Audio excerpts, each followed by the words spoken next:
The Lord be with you. And with your spirit. A reading from the Holy Gospel according to Luke. Glory to you, Lord. At that time, Jesus came to Jericho and intended to pass through the town. Now a man there named Zacchaeus, who was a chief tax collector and also a wealthy man, was seeking to see who Jesus was. But he could not see him because of the crowd, for he was short in stature. So he ran ahead and climbed a sycamore tree in order to see Jesus, who was about to pass that way. When he reached the place, Jesus looked up and said, "Zacchaeus, come down quickly, for today I must stay at your house."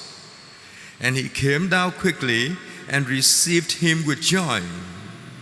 When they all saw this, they began to grumble, saying, "He has gone to stay at the house of a sinner." But Zacchaeus stood there and said to the Lord, "Behold, half of my possessions, Lord, I shall give to the poor, and if I have extorted anything from anyone, I shall repay it 4 times over." And Jesus said to him, "Today salvation has come to this house, because this man too is a descendant of Abraham. For the Son of Man has come to seek and to save what was lost." The Gospel of the Lord. Praise to you, Lord Jesus Christ.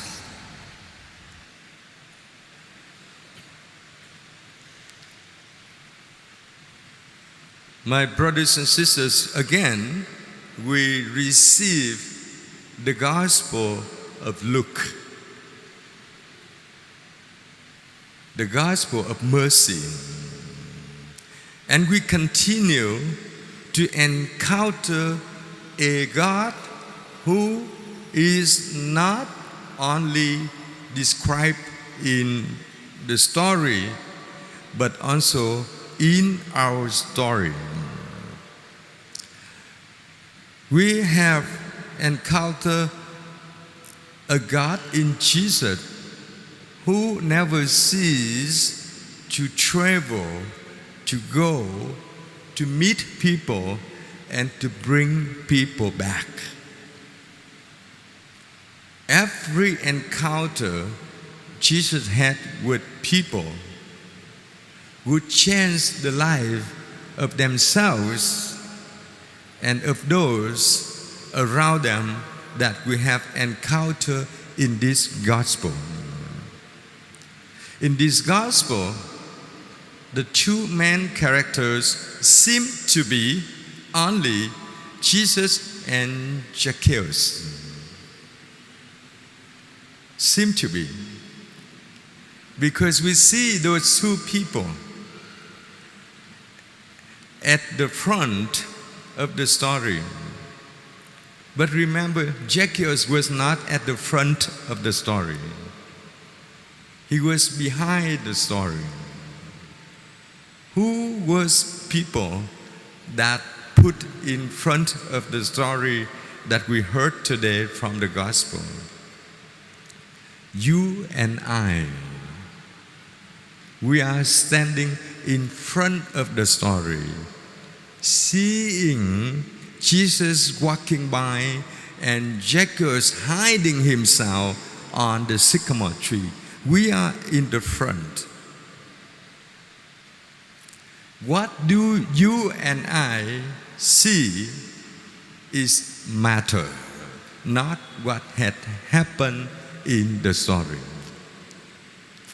The same purpose for his audience.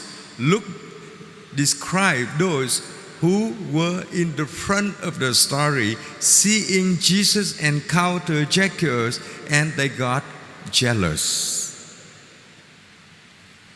the jealousy that would block them from seeing who Jesus is, but merely knowing what Jesus is doing. What Jesus was doing is to enter the house of Zacchaeus and become one of the peers, sitting with him and his family and his co-workers and his friends. And for those who complain about Jesus, have thought as they were at upper level class, Jesus should not have been sitting in this house, because the house of a tax collector is not deserved to welcome any good Jewish. Those tax collectors, they collect monies for the Roman Empire from the Jewish people. So they are foreigners. They are not Jewish people. Further than that, for good Jewish practice, those tax collectors are sinners because they get money without work. They get money that should have been offered to the temple, but they collected it and they gave it to the Roman Empire, and they got the percentage for themselves. So tax collectors are people not labeled as good citizens. In such scenario, if you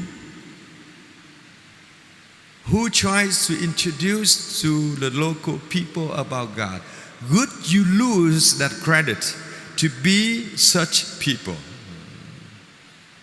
Or you want to be with the majority of the Jews and against the tax collectors, condemn tax collectors, reject tax collectors? We would have been done that. We like to go with the trend to make sure that we have a big fan who supports us. It's a human inclination. So because of that, those people complained Jesus could not come to know who Jesus was. They could only see what Jesus is doing, and by doing that, Jesus will lose the Jew people. That's in their understanding, narrow understanding.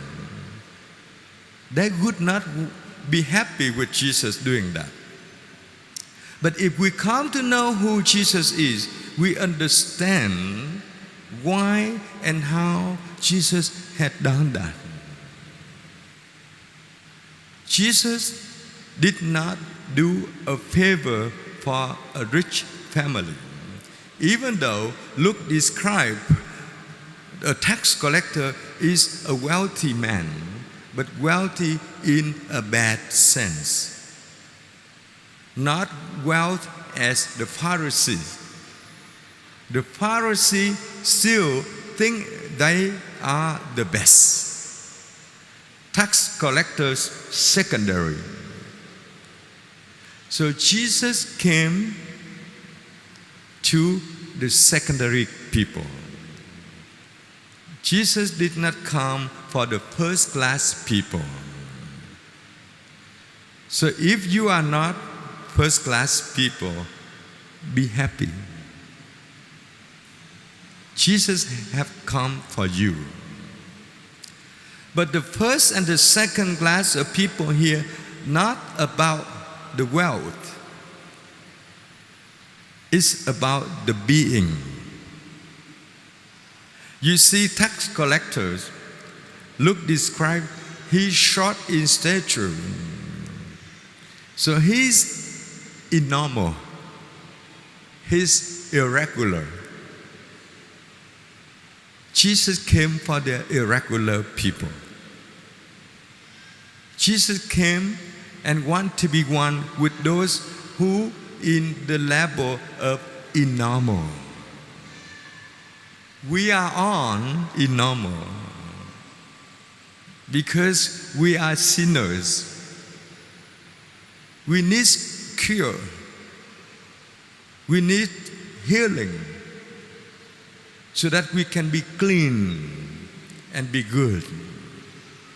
And you see in Zacchaeus, he's not only short in stature, but he's also limited in his status. You see, Zacchaeus was very, very unique person. Short in stature, very short in the outlook, but also in normal statute of his life. The Jews, his countrymen, would never want to be with him. They just throw the tax money to him and say, okay, do your job, bye. They not one with him. So he was alone. He was rejected. He was normal. Only person who would notice his presence at that day was Jesus. If you are in such circumstance, do not worry. God looks at you. He looks for you. He looks at you. If you go into the scenario of the gospel today, when Jesus travels, big crowd gather surround him because he has done greatly. He has done things amazingly. And what he has done would be called mystic. People were curious about him. But remember again, they were curious about what he would do. They did not dare to come to know who he was. You see? But Zacchaeus have already heard about Jesus. He did not want just to see what Jesus would do. He did not expect that Jesus would look up at him and say, come, I'm here for you. He would never have hope for that. He wanted to see the person of Jesus. And his desire to see Jesus met the heart of Jesus, who also would want to see him. So now you can ask yourself, do you really want to know Jesus? The big crowd of people that would be taller and higher than Zacchaeus, something symbolic for the struggle of life, blockage. Now there are many things that block you and I to see Jesus. But if you and I really want to see him, are there ways to go meet him? Are there ways in our life that we would overcome and go and look at him? You name it, you find it. There is no public instruction or general guidance for you how to break the barrier of your life. But instead of looking around to see the escape, look inside yourself and you will see the way to God. Because at the place where it seemed to be lonesome, God is there. God is there. Why? The first reading testified to us that God had created us and He would never abandon us. No matter your stature or your status. You short, you tall, you beauty, you ugly, you good, you bad, no matter for God. As long as you would like to go and see Him, He's always there to find you. This is the real experience of Zacchaeus. There should be real experience for our life. Because the epistle letter to the Thessalonians has also confirmed with us the joy of God is in Jesus when Jesus is recognized by people. If you recognize Jesus, you are in Him. If you recognize Him, He is coming to you and become with you, one with you. And for that, God is glorified. God does not need any praise. God does not need any offers. God wants to see the people whom He created be happy. And the only happiness that sustains in our life, regardless of circumstances, is the real peace and love from God. I don't want to go further and deeper into the story of Zacchaeus, but I invite you with an advice for this week. Every day, now this week, no matter in the morning or at night, or at your break time, or at your way to work, remember Zacchaeus was hiding somewhere along the road. Remember that. On the trees, on the street, in the offices of the skyrise building, everywhere could be a person who, regardless of his or her stature and status, finding God in this real life. Could that person, by seeing you, come to know God? Would that person, anyone in your life, at work, on the street, whoever will see you, recognize Christ in you? Just one practical action for this week. In other words, remember every moment in this week. Live in such a way, say in such a way, act in such a way that people would recognize you are Christian. Jesus did not reject anyone. He respects the truth and the reality of anyone. You and I are asked to do the same. We don't have to compromise with bad things. God did not ask anything more than what you can be and can do.